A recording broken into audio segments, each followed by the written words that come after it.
Good afternoon and welcome to Coffee and Conversations. My name is Jason Goodson. I'm here with Johnny Taylor, and we have a guest today by the name of Stuart Shoemake from Southern Mississippi. How you doing, boys? We're doing great. How about you, Doing Steve? well. Doing well? It's been probably, 3 weeks now? Something like that. We actually did two in a couple of days, and then I postponed putting one of them out there for about a week, so it hadn't been quite as long that we haven't put one out there. But I know I woke up the last few Monday mornings going, man, we should be doing a podcast. Yep. So anyways, I'm glad to be back. I'm glad that we're back on the air with you guys. And today we're just kind of a conversation. We're just going to talk. We're going to have. I got a few things I want to talk about, I guess, just to throw out there. But I think we're just going to see where God takes us today. There's not a set agenda. So if you're a good Southern Baptist and you like agendas, you're going to be sorely disappointed in what we're doing today. 3 points in a poem, and we ain't got that today. Yeah, no 3 points in the poem. I was looking forward to the poem. Sorry, Stu. That's okay. I can read you Robert Frost, The Road Less Taken. That'd be cool. It's one of the things I'm going to be working on this year. Love that poem. Pretty excited about it. Just to kind of catch you up on what's been going on, my family and I, we went to Colorado for vacation. This is probably the first family vacation that my wife and I have taken probably in our 12 years. That was literally a vacation. We were gone for right at 10 days, I guess, but went to the mountains, man, and just soaked it all in. It was awesome. We stayed right on the Rio Grande in Colorado. That's cool. There's a cabin up there, and it was plush.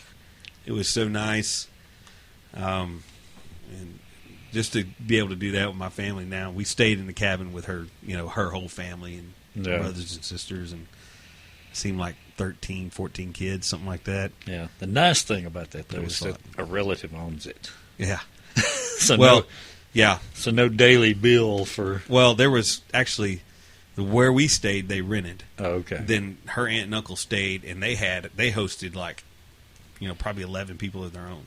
Yeah. Because his family and her, they were all together, their siblings. Yeah. But we would all meet over there and have dinner, and we kind of went to Yeah. different places and stuff like that. So, and we got to go. We went and did a little shopping. I bought some things. I didn't get one of those. I went to Colorado, and all I got was this lousy T-shirt. T-shirt or anything like that. But if you ever get a chance to go to South Fork, Colorado, which was featured in the original Vacation with Chevy Chase, which was at the campground site, then Yep. hey, you've seen South Fork, but that actual place is not. I don't guess it's standing anywhere anymore. I don't know. I just know I found that online that That's had been hilarious. used. Well, I tried to keep an updated, blog about it for the trip, and my batteries on my camera went out. I couldn't get them transferred one time, so I only have like 4 days of the trip posted. So I was a little upset with my ability to keep it going. So, Stu, how you doing, man? Been good. Just keeping on with work. Baby will be here soon. Oh my goodness, Family expansion. October. Yep. Josiah Expanding the There you franchise. expanding the franchise. Hey, can you believe? Now, I think CG's her profile picture is is it a 4D shot or a 3D shot of him? 3D. Hold on. I don't really know. Because none of our Yeah. shots that we took of our kids looked that good. No, they like, did. You They can did definitely see a little Stewie They do in the there. 4D or 3D thing now, where it's like you're sitting here looking at something. I mean, in real you life. can actually see the facial structure. Yeah. And everything. You see your baby, and that's just how did you listen? I want you to describe to me how you felt when you saw that. Well, it was there was a lot of emotions going on because we went. The reason we keep getting sonograms are, that's the right word, right? That's it. Okay. Is because one of Josiah's kidneys was enlarged. And it was bigger than the other one. And so for medical reasons, they had us coming back every month to see how that was working out. And they felt like it would fix itself, but they just didn't know. And so it had. And so we were felt very good about that. We were excited that that problem was gone. It just worked its way out. And then she starts just showing us, she's like, all right, we'll play a little bit since you're in here. And none of the other nurses had ever done that. None of the other techs, they would look at what they were told to look at and then be done. Yeah. She just starts like, okay, here's this and this and this. She goes, well, let's look at him in 4D. And I was like, whoa, that's a real face. That's not just, your typical black and white sonogram anymore. Right. You can actually see Usually the you just see the structure profile, there. Yeah. Yeah. That's so cool, isn't it? Yeah. Which later on I figured out what was going on. Right. She was selling it. Because we ended up ordering and getting one. So we go Wednesday, and Of She course, was, you she bid. was in You it bid for on the bait. money. yeah, we bit. We took the bait. We hit it. So Right. Hey, man, I don't blame you, man. I don't blame you. You bid on it. I would have too. Like, if we would have gotten a shot like that of like Yeah. Iris on that last one, because Iris really, she's the only baby we had that they took a 3D shot of the face. It took us forever to even notice it was even a face because of the angle. She was like camera shy, always turning away from it. And anyways, it Right. was just one of those things. But no, it's a flood of emotions. I'm telling you, but it's still nothing like that first moment you lay eyes on it. You're gonna look. You're just gonna be floored yeah, because you're gonna see yourself all over that little child, and you're gonna see the reflection of who you are coming out. So it's going to be amazing, man. If you don't cry, I just want to hear. I just want to know right away. It's going to be hilarious. well, I'm sure I will. No, Stu's going to shed a tear. I cried when Stevie walked down the aisle. I know I cried. when Yeah, I Katie remember that. comes up. I'm happy for you Then guys. she gets on stage and goes, stop it. Yep. She was telling you to stop it when she was walking down the aisle. Yep. Oh, right. man. That's right. That's awesome. Yeah, I was going to say we both cried when I got to you in the receiving line at the wedding. Yep. Oh, man. Well, Stu is, Stu is one of our good friends. We've, like I always say, I go back and think about the times when we first knew who Stuart Shoemake was, and Stewie. now we get to see the results of, how God is totally, working in his life and showing up who he is, and how we get to see a maturing Stewie, who is still the same Stewie that we met back then. It just happens to be a Stewie that we enjoy hanging out with and getting to know the Christ in as well. And so I'm glad you're joining us on these podcasts. We enjoy having you here. It's fun doing it. JT, you got to spend some time with your family, didn't you? Oh, yeah. That was fun. Almost about a week and a half. Got to hang out with nephews and nieces and play video games and eat home-cooked food. And by the way, I want to say something. I got to meet JT's family. Now, I feel highly honored, number one. I broke through the seal, and I've gotten to see the expansion of who JT is, and he's got some nephews and nieces that I would not want to challenge in a thinking contest, because they are everybody I talk to is real sharp-minded, sharp thinkers, and they're really creative, and so I'm really excited about getting to know them even better. So sorry to interrupt you. Fun group of nieces and nephews, Right. for sure. And one just went to Papua New Guinea, right? Yep, just got back. Brought me some coffee. It was good coffee, by the way. Jason drank some of it. It was good stuff. Roasted in Papua New Guinea. Here's what Cool. when JT goes home and visits, he relaxes, especially during the summertime because he's working in some hot weather. It's manual labor And for sure. I'm an old man, too, compared to the rest of the guys working. Yeah, that's for sure. Okay. So we got a little Facebook moment I want to share with you, Stu. Okay. We received this from a buddy, but it's just a status. just a status, but update that was funny. it's a great status, but it gets you thinking. And we can even tell who it is since he listens. Yeah, Sean. Yeah, Sean Roberts listens, and he puts this in. Sean Roberts puts this in a passing phrase in 1 Kings. We learn King Solomon had 700 wives. Can you imagine the shopping bill that might have passed across his desk? And he puts outside the question, good heavens. 700 wives. My first response was, holy buckets, Batman. I mean, seriously, like. But what was funny was as I read that and laughed, then a thought struck my mind. Mm-hmm. And the question that I asked was, I wonder if in his wisdom he thought that 700 was a good idea. It's that's a Rolodex worth of names. Oh, it's Think about that. Oh my gosh. I wonder if they like had numbers on them somewhere. Hey, it's number 8. I'm 'Cause 645. Because a ton of them had the same name in that culture. Oh, you're right about that. They ain't much telling how many Yeah. Marys there were. I mean, that's a whole city worth of women. In some Yes, places, yes, that's a kingdom.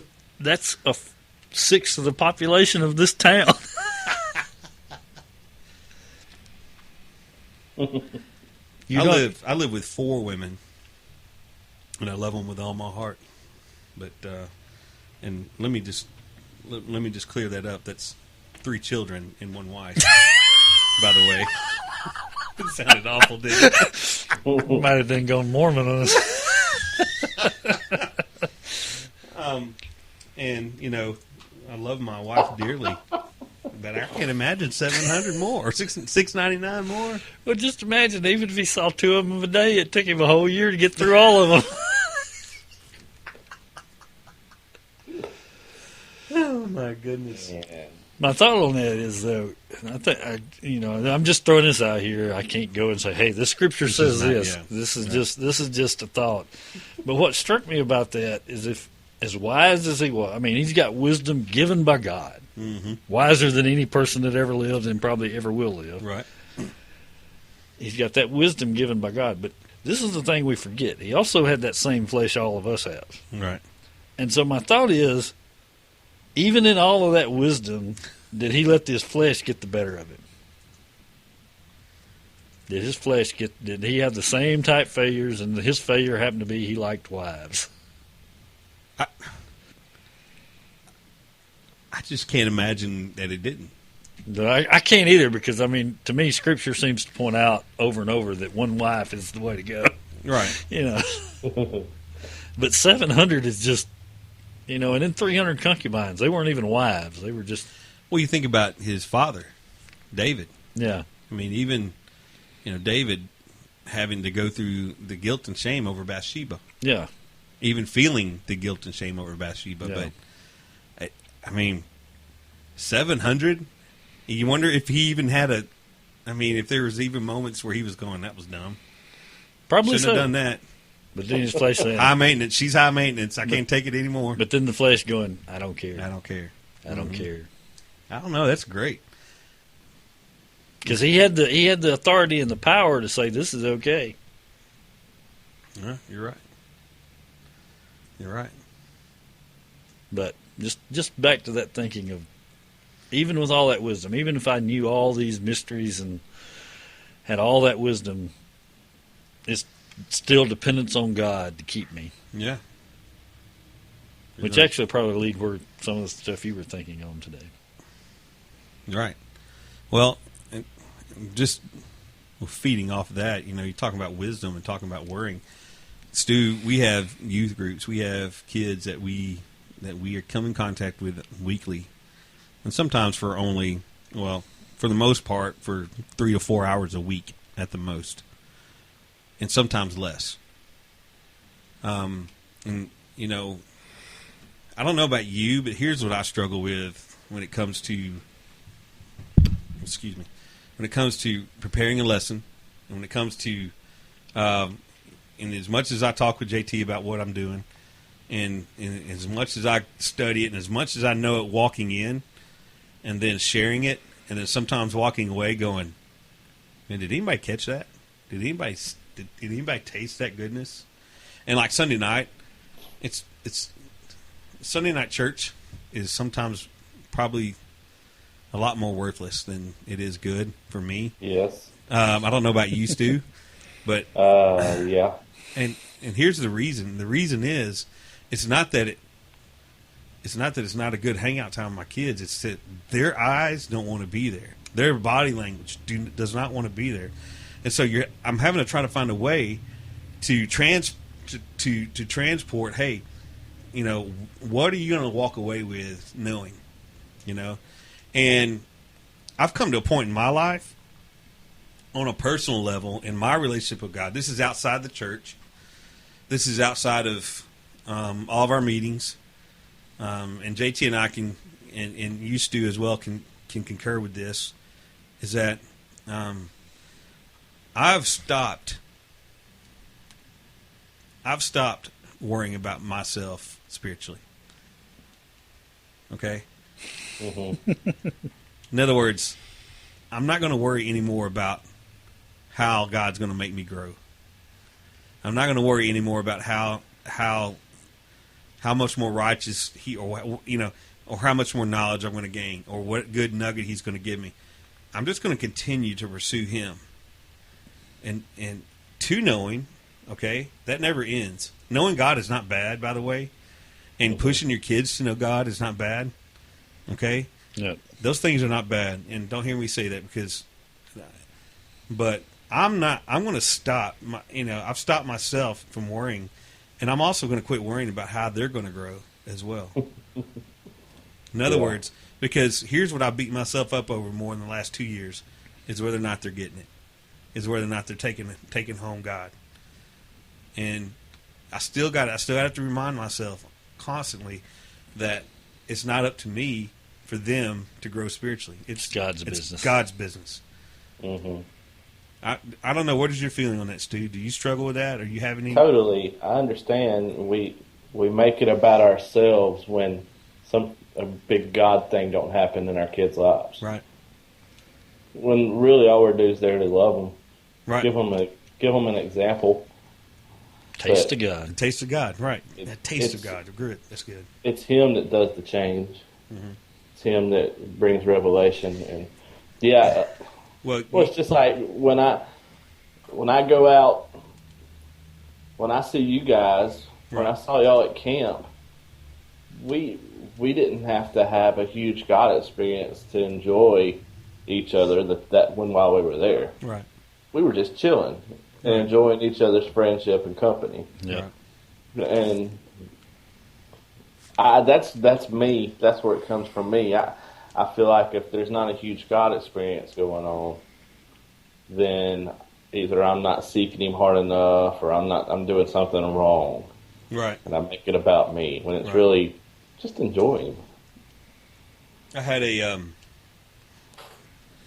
couple. I had a meeting last week with a college pastor, and had lunch, and sitting over at lunch with him, and then hearing his everything he worried about, all the stuff that was coming out of his mouth, was going back to, I just don't know that they're getting it. I got to do something different. I got to change the program, or we're going to lose my job. Mm. And a lot of us, we base what we think about how the kids are growing spiritually based on, in the light of what numbers come through, Yep. or in the light of, are the people of the church happy with the way the kids are talking about me outside of the room? So are we putting our value based in? Are we a lot of us? Because here's what the bottom line is for a lot of people is that they are receiving paychecks based on what they're given. In other words, it's no different hardly than being in a school system where you're paid to teach and kids to learn. World system. Exactly right. Principles of this world. Principles of this world. And it comes back, and everything we talk about comes back to that form, but it's like this revolving door that keeps running around my mind. And I'm telling you guys, as soon as I admitted, number one, that I was a pretty bad youth pastor in the sense of the games and all the entertainment side of it, and when I quit worrying about having the best equipment, and when I quit worrying about all that stuff, life just got easier. It did for me. Yeah. Then I still fought with them walking out going, are they receiving spiritually what they need? Yeah. Or is God doing something? And you know what? There's nuggets of moments where kids reveal to you, hey, they get it. And there's times where they don't. I heard an illustration. I listened to one of the God Journey podcasts this morning. Right. And I may slaughter this illustration, but I'm going to take a shot at it because it was so good. And it was Wayne Jacobson talking about he was at home. His wife has this garden out in the backyard, and he was out there with one of the grandkids and doing stuff. And the little girl, she started raking all the wood chips up off of the paths into piles. Right. And he's like, "No, you don't need to do that. Those need to be spread out over the paths, so if we walk on." Said she gave him this look like, "You're no fun." And obviously his wife had seen this go on, and so later on when he comes back in the house, she says something to the effect, you and the grandkids are really funny when you're out in my garden. and she says, I really don't care what they do while they're in my garden as long as they're not hurting themselves. I just want them to enjoy my garden and spend the relationship time. She said, I can easily rake the chips back out onto the paths. That's no problem. Yeah. And she said, when they learn to enjoy the garden, then they'll take care of the garden. Mm-hmm. Oh, it was so good. Man, that's a great episode. He's like, I was trying to protect it for her, for something I perceived that needed to be protected. Right. He was trying to take care of God's business. Right. It's so easy to do, man. Oh, and it's just built into our flesh to do it. I'll tell you what, too. We just did something with our kids. I got a 5-year-old and a 3-year-old and a 9-month-old, but I'm not too worried about the 9-month-old right now. But the 5-year-old and the 3-year-old especially, we have these unwritten guidelines within the house. Yep. There's certain things that the kids know they can do and can't do, stuff like that. And Stu, you'll know this. You're gonna get to know this really well. Okay. But one of the things that we just did is that we put up, we call them norms in the house. What are some normal things that are, And so 3 things we did, and I got to thinking when I did this, I got to thinking. Here's the first thing that came to mind in my head: is God, am I replacing you in this? Am I trying to overtake something, or is this from you? Is this something that you're doing, or is it something that I'm trying to get in the way of? Because that's a constant thing I battle a lot.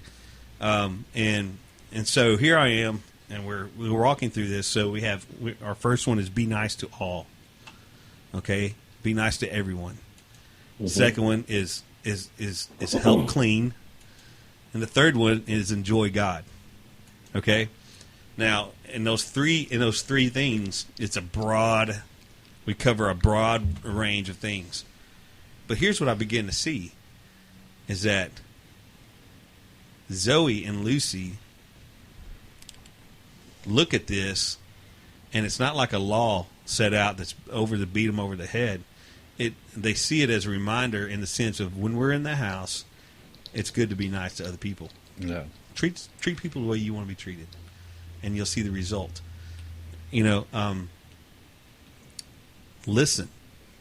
Listen carefully. If you're asked to help clean. And you know what? It's become a game. They've seen it as a way of, of helping out. Lucy doesn't get it yet. She's 3, and I'm not too worried about it. But she understands the concept of helping out. She understands the concept of cleaning. But here's what's getting me right now, is that is that they're seeing that it's okay to enjoy God. Yeah. I could care less about the first two. The first two just kind of set up a major, but that third one, when they see enjoy God, they can. And I tell them all the time, you can think of your own way to enjoy God, and find that path and do it. And she knows that one of the things is to enjoy God. Yeah. And that's fun for me because we get to see that. And you're right. There's no way that we get. I mean, I want them to enjoy the home. I want them to enjoy the atmosphere there. I want them to enjoy their stuff. I want them to enjoy what we're doing, and I want to enjoy them in the process of that because I don't want to sit there all day long telling them, no, you can't do this, no, you can't do that. Yeah. And it's cleared up some of that a little bit. So there's moments where we have to have a little talk with Daddy. It's going to happen. It's going to happen. Yeah, you just There's can't going to be avoid trouble. it. There's no way you can avoid it, Yeah. But no, I just see the benefit of just doing what God wants me to do within the setting of even the church, Yeah. and in the traditional setting of the church. And the fact that here's a good thing is my pastor stopped wearing a suit on Sunday morning and has gone to a golf shirt and slacks. And for me, you know how much more that relaxes me going in Oh, I bet. to see him relax a little bit. Yeah. That's huge, and I got to tell him that. I got to sit down and go, look, you doing this is, and he's going to say, yes, it's the summertime, and I'm doing it just. I'm always like, no, you need to do it like year round because it relaxes the people a little bit. Well, secondly, this is just something out of the ordinary here. We just received a book. I'm going to talk about it just for a second, if that's all right with you. Where it's an introduction to Hebrew book, and we've talked in the past a little bit about the Hebrew language and the hieroglyphics and the pictographs within the language, and but it's piqued my interest enough that I really want to learn it. Like I see it as an avenue to know God. Yeah. And I see it as a means of just pointing towards that, but. It's from John Parsons, and the website is Hebrew4Christians.com, and it's the number 4, Hebrew 4, the number, Christians.com. And it basically, he's a believer in Christ, John Parsons is, and he works. He's a bass guitarist. I looked up some information on him. That's interesting. He plays in, I think, in the Minneapolis area, in local synagogues for the Jewish congregation. Plays bass guitar, and has learned, basically he's mastered the Hebrew hieroglyphic language, and has written basically a lesson plan book on how to learn the language. So here's a couple of things. If you're homeschooling a kid and having a foreign language as part of the curriculum, I would highly recommend to teach them the hieroglyphics of the language. Yes, they're gonna go in understanding the Old Testament in a way that they would never have done it before. When you see, because a lot of the Hebrew mindset when they see the language is that they're seeing, the pictures of God when they hear words, right? When they see those letters, yeah. The pastor this past weekend blew me away. I wasn't even in there, but here Kathy comes out. Jason, look at he mentioned the number 40 today in his message. Strange. Number this one. is strange. He says, he goes, the number 40 shows the grace of God carrying the people through the wilderness for 40 years. He said that was a graceful way of disciplining his kids, but I don't know about all that. But what I know is that he mentioned it. Yeah, I'm just telling you, it's important. So, and I'm throwing a plug in for it because I'm really excited about learning. I just got it, and I'm really fired up about going through it, and would recommend it to you guys as well. So, there you go. Yes. So we were missing a few people today that we wanted to have on the program and everything, but I look forward to having Andy and John back on soon. Yeah, Anything John, else, guys? I've I been. say John's birthday is coming up tomorrow. Yeah, he's getting to be an old man. is he going to be 30? No, he's still in his No. 20s. Yeah, He'll he's still. be- You hear me? You hear that condescending tone I just had? He's still in his 20s. But I think he'll be 28 or 29. 28. Ooh, he's approaching the big 3-0, huh? Yeah. He's already passed the prime 24.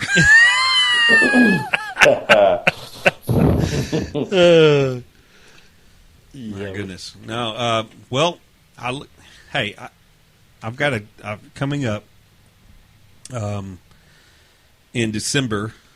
I believe it's the second weekend of December. I'm coming to Mississippi, and I'm really excited about that. I'm going to be teaching a winter retreat there at Lake Forest Ranch up at the camp, as we like to call it, LFR. And I'm really looking forward to that. And I'm really excited about what's going to be taught there that weekend. And I'm really looking forward to taking some opportunity during our podcast time to really, at some point, go through and look at some of that stuff again and talk about it. You going to be part of that, Stewie? I need to get in touch with Andy. You need to talk to Andy. I'd love for your kids to be there. We've just had a hard time connecting lately. Right. I think he's been pretty busy. He has. Yeah, so Anyway. I look forward to seeing you guys there. There's a few more retreat things coming up for me as well, and I think it's really strange because all this stuff there's a lot of things going on in my life right now. Number one, but I think it's really strange that God has opened some doors again and to do some stuff, and I got pretty mad at God a couple years ago over that whole deal, and yeah, that's right. I said mad at God, and God's big enough to handle my being upset. Yeah, watch out. But I was upset because these things were happening, and I was doing some traveling, and it was just me. Here we go again. It's just me worrying about the spiritual growth thing again. I'm growing spiritually, so God's opening the doors for me to go out. So, And I think the more that I realize my depravity, the more the opportunities have opened up and kind of come out of the closet on some of the depravity a little bit, and At least it didn't take 700 wives. Oh, can you imagine? No, I'm hanging out with, Oh, I got confused. 650. 650. I'm sorry. I'm hanging out with 5:30 tonight. Which anniversary is it? He had 2 anniversaries a day, probably. Even if he saw one a day, that's over 2 years. It's almost 3 years worth of seeing wives. Unbelievable. Did you remember my birthday?